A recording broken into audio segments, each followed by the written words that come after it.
Hello दोस्तों, welcome to my YouTube channel. आज के इस वीडियो में हम थर्मोडायनेमिक प्रोसेस, जो थर्मोडायनेमिक प्रोसेस होती है, कौन से थर्मोडायनेमिक प्रोसेस है और ये थर्मोडायनेमिक प्रोसेस के पीवी टेस्ट डायग्राम कैसे ड्रॉ कर सकते हैं, इसके बारे में आज के इस वीडियो में हम देखेंगे। ओके, ये जो थर्मोडायनेमिक प्रोसेस वाला टॉपिक जो है वो बहुत ही इम्पोर्टेंट टॉपिक है। ठीक है, अगर आपको ये थर्मोडायनेमिक प्रोसेस इसके बारे में समझ में आ जाएगा तो उसके बाद का जो इसके ऊपर जो डिपेंड करता है वो थर्मोडायनेमिक साइकिल्स। जो थर्मोडायनेमिक साइकिल होती है वो साइकिल मतलब क्या है, दो से ज़्यादा प्रोसेस कंबाइन होकर साइकिल बनती है। तो ऑब्वियस है कि अगर आपको प्रोसेस के बारे में समझ में आएगा तभी जाके आपको साइकिल के बारे में समझ में आ सकता है। ओके, तो थर्मोडायनेमिक साइकिल अगर आपको अच्छे से समझना हो तो आपको थर्मोडायनेमिक प्रोसेस को अच्छे से समझना पड़ेगा ही। ओके, जिसको थर्मोडायनेमिक प्रोसेस समझ में आ जाएगा उसको साइकिल भी इजी हो जाएगा। ओके, तो अभी हम थर्मोडायनेमिक प्रोसेस उसके पीवीटीएस डायग्राम के बारे में देखेंगे। तो सबसे पहले कौन से थर्मोडायनेमिक प्रोसेसेस होती है, तो अभी हमने ये इंपॉर्टेंट थर्मोडायनेमिक प्रोसेस जो लिया है, तो first one constant volume process, जिसमें वॉल्यूम कांस्टेंट रहेगा, इसको हम आइसोकोरिक प्रोसेस या आइसोचोरिक प्रोसेस भी बोल सकते हैं।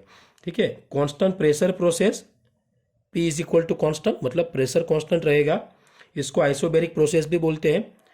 आइसोथर्मल प्रोसेस मतलब constant temperature process, constant temperature process, जिस प्रोसेस में टेम्परेचर कांस्टेंट हो उसको कांस्टेंट टेम्परेचर प्रोसेस बोलेंगे, उसको आइसोथर्मल प्रोसेस भी बोलते हैं। ठीक है, adiabatic process, PV raise to gamma is equal to constant. Adiabatic process को कैसे बता सकते हैं, PV raise to gamma is equal to constant. Adiabatic process में हीट ट्रांसफर जीरो होता है, Q is equal to zero.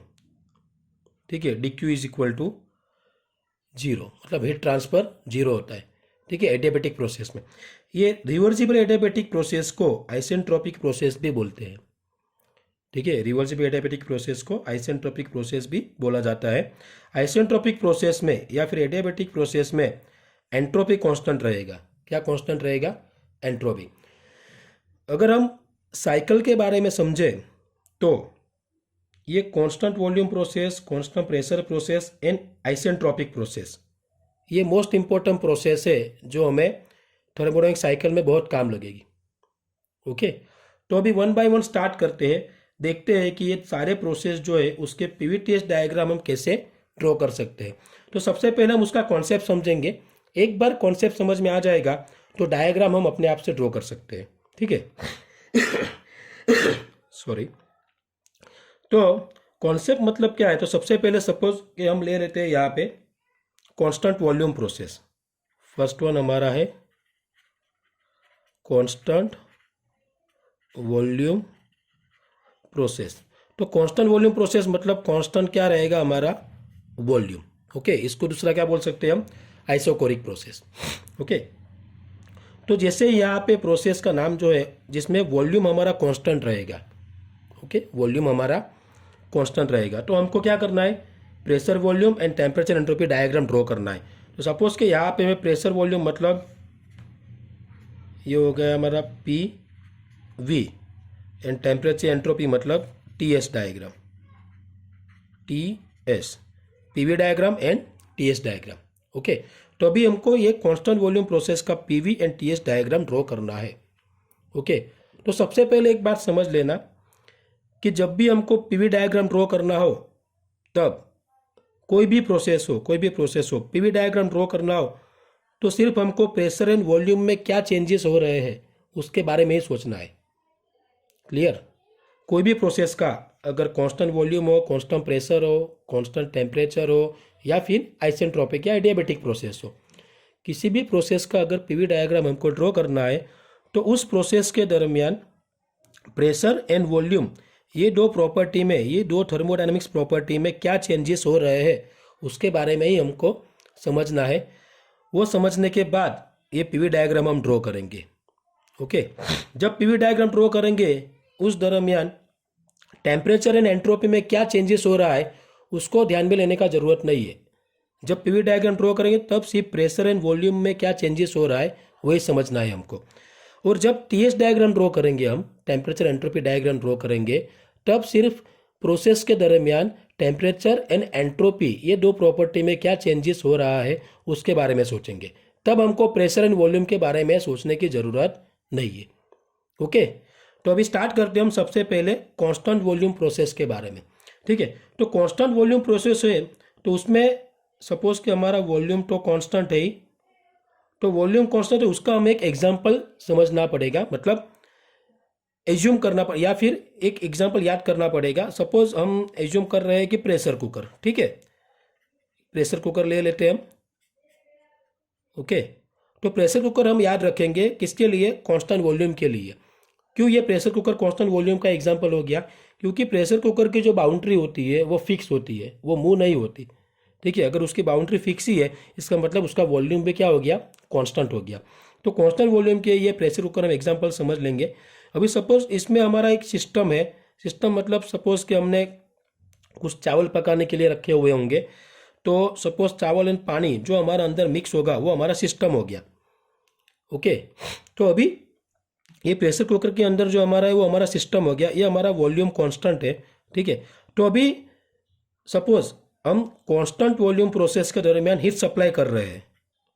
दो पॉसिबिलिटीज होंगी कांस्टेंट वॉल्यूम प्रोसेस जब भी आएगा, और कांस्टेंट प्रेशर प्रोसेस और कांस्टेंट टेम्परेचर प्रोसेस, ये तीनों प्रोसेस में दो पॉसिबिलिटी होंगी। या तो इस प्रोसेस के दरमियान हम हीट सप्लाई करेंगे सिस्टम को, मतलब सिस्टम को हम हीट सप्लाई करते हैं, सिस्टम को हीट दे रहे हैं, या तो फिर सिस्टम में से हीट रिजेक्ट होगी। ये दोनों पॉसिबिलिटी होंगी। Okay, constant volume, constant pressure and constant temperature process में सिस्टम को हीट सप्लाई देंगे या तो फिर सिस्टम में से हीट रिजेक्ट होगी। और एडियाबैटिक प्रोसेस जो होगी उसमें या तो कंप्रेशन होगा सिस्टम का या फिर एक्सपांसन होगा। Adiabatic compression, adiabatic expansion, isentropic compression या फिर आइसेंट्रोपिक एक्सपांसन। ओके, तो अभी ये कांस्टेंट वॉल्यूम प्रोसेस के लिए हम समझते हैं कि हम सिस्टम को हीट सप्लाई दे रहे हैं, मतलब constant volume heat addition process, constant volume heat addition process.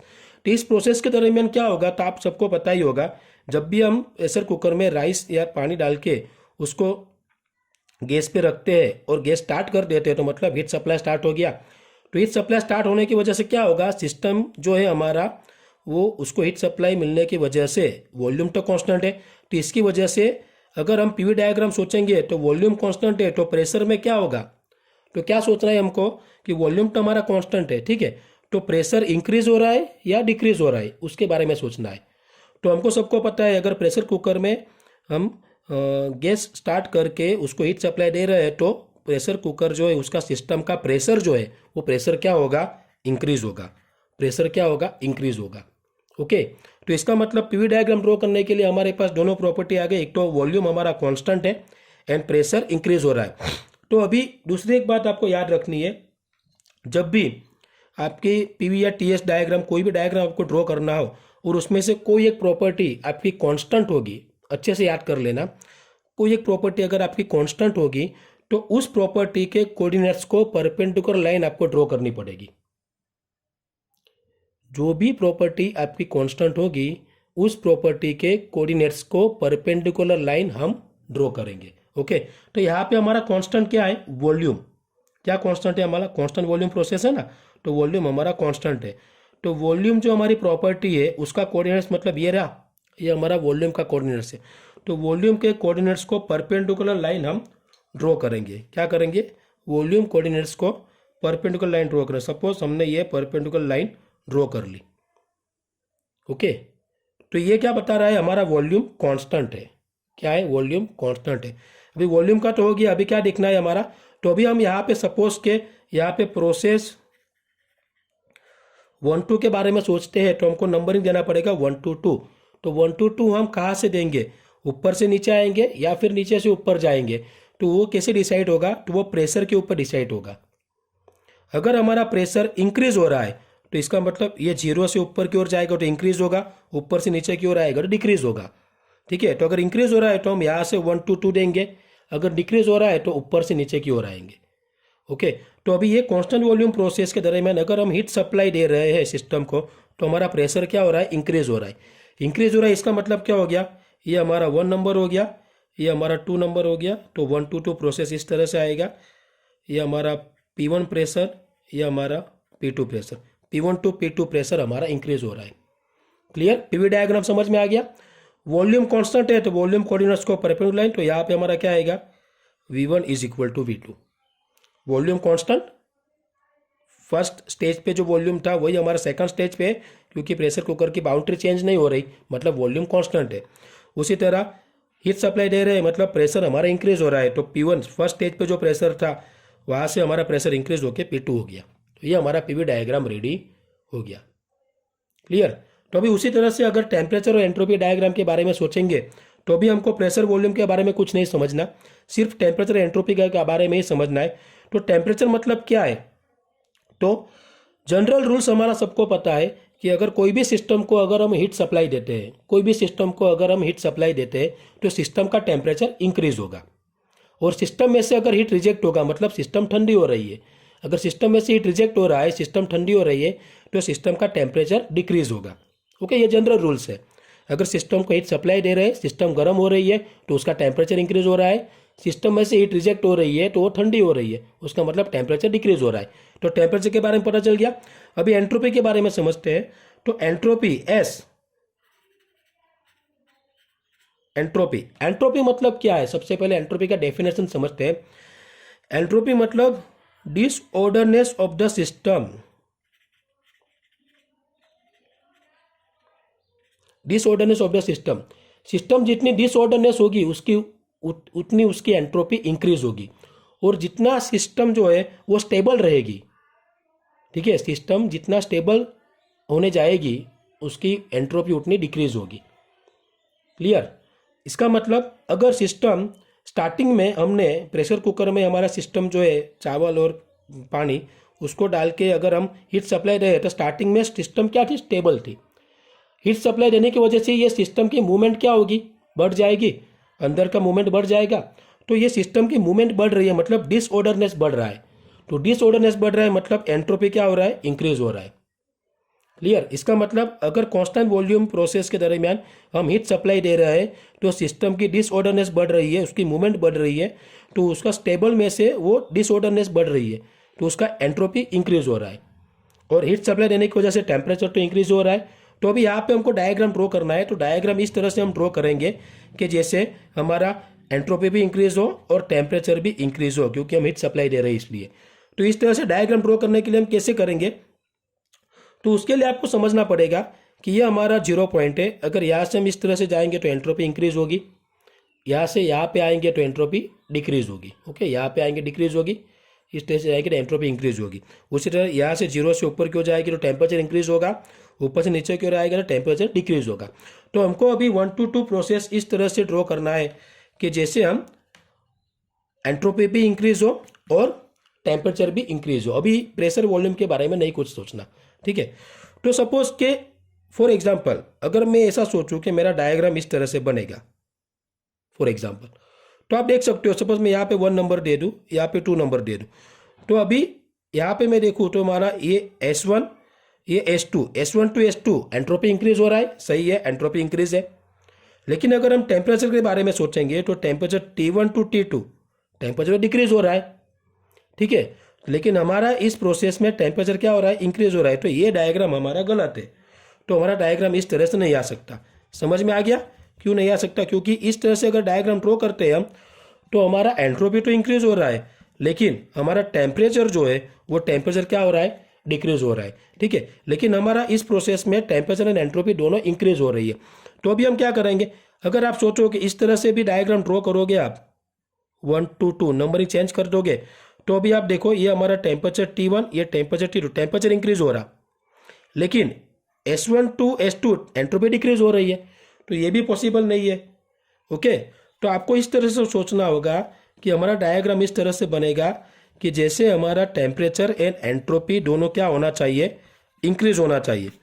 तो अभी एक पॉसिबिलिटीज हमारी ये रहेगी कि सपोज मैं डायग्राम इस तरह से ड्रॉ करूँ। ओके, तो इस तरह से ड्रॉ करूँ, सपोज मेरा 1 नंबर यहाँ पे आएगा, 2 नंबर यहाँ पे आएगा। तो ये S1 to S2 इंक्रीज हो गया और ये T1 to T2 ठीक है। तो यहाँ से 1 to 2 T1 to T2 increase हो रहा है, टेम्परेचर इंक्रीज हो रहा है, और S7 to S2 एंट्रोपी भी इंक्रीज हो रहा है। तो इसका मतलब हमारा जो TS डायग्राम है, ये डायग्राम हमारा सही डायग्राम है 1 to 2। ओके, तो ये हमारा हो गया PV diagram for constant volume process and ये TS diagram for constant volume process. ठीक है, तो यहाँ पे हम यहाँ पे लिख सकते हैं V is equal to constant. Clear. तो इस तरह से हम कांस्टेंट वॉल्यूम प्रोसेस के PV TS डायग्राम ड्रॉ कर सकते हैं। एक बात याद रखना है, PV डायग्राम ड्रॉ करते वक्त सिर्फ प्रेशर एंड वॉल्यूम में क्या चेंजेस हो रहा है उसके बारे में सोचना है, और TS डायग्राम ड्रॉ करते वक्त टेम्परेचर एंड एंट्रोपी उसमें क्या चेंजेस हो रहा है उसके बारे में ही सोचना है बस। तो इस तरह से प्रॉपर्टी को ध्यान में रखते हुए और जो प्रोसेस हमको दिया है उसमें जिस तरह से हमको सिस्टम में चेंजेस हो रहा है प्रॉपर्टी के, उसके हिसाब से हमको ये डायग्राम ड्रॉ करना है। ओके, तो ये हमने एग्जाम्पल लिया constant volume process, constant volume heat addition process. अगर constant volume heat rejection process हो, constant volume heat rejection process, तो उसका रिवर्स हो जाएगा। क्यों? अगर हीट रिजेक्ट होगा तो सपोज अभी ये कुकर रेडी हो गया, हमारा प्रेशर कुकर में चावल जो है रेडी हो गए, ठीक है या फिर आधे से ही हमने उसको बंद कर दिया, ठीक है, अभी रेडी नहीं हुए, आधे से ही बंद कर दिया, हीट सप्लाई देने का बंद कर दिया हमने, ठीक है, गैस बंद कर दिया। तो क्या होगा, गैस बंद होने की वजह से ये जो हमारा सिस्टम के अंदर की हीट जो है वो बाहर निकलेगी। बाहर निकल रही है मतलब constant volume heat rejection process. Okay, constant volume heat rejection process.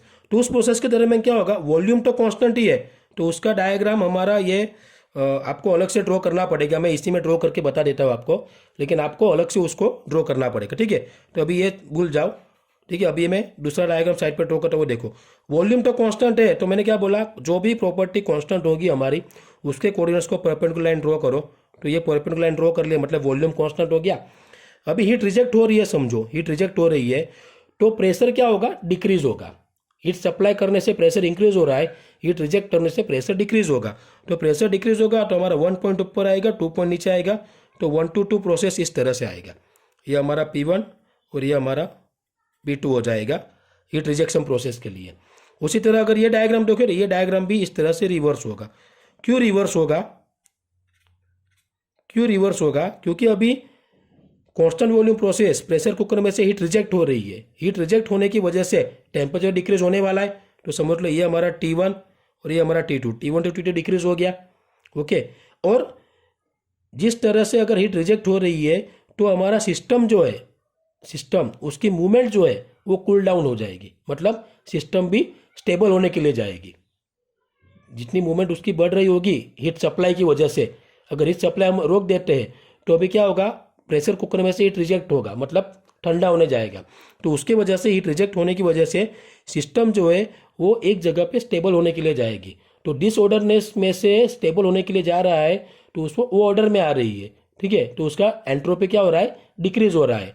अगर डिसऑर्डरनेस बढ़ता है तो एंट्रोपी बढ़ेगी, डिसऑर्डरनेस कम होता है मतलब सिस्टम स्टेबल हो रहा है तो एंट्रोपी डिक्रीज होगी। तो यहाँ पे हमारा S1 to S2 entropy decrease हो रही है और टेम्परेचर भी डिक्रीज हो रहा है। तो ये हमारा हीट रिजेक्शन का, कांस्टेंट वॉल्यूम हीट रिजेक्शन का डायग्राम बनेगा। अब अगर आपको एग्जाम में PVTS diagram of constant volume process का आपको ड्रॉ करने के लिए बोलते हैं तो आप इसमें से कोई भी एक डायग्राम ड्रॉ कर सकते हो, लेकिन हीट सप्लाई के लिए और हीट रिजेक्शन के लिए इसका कॉम्बिनेशन आपका होना चाहिए।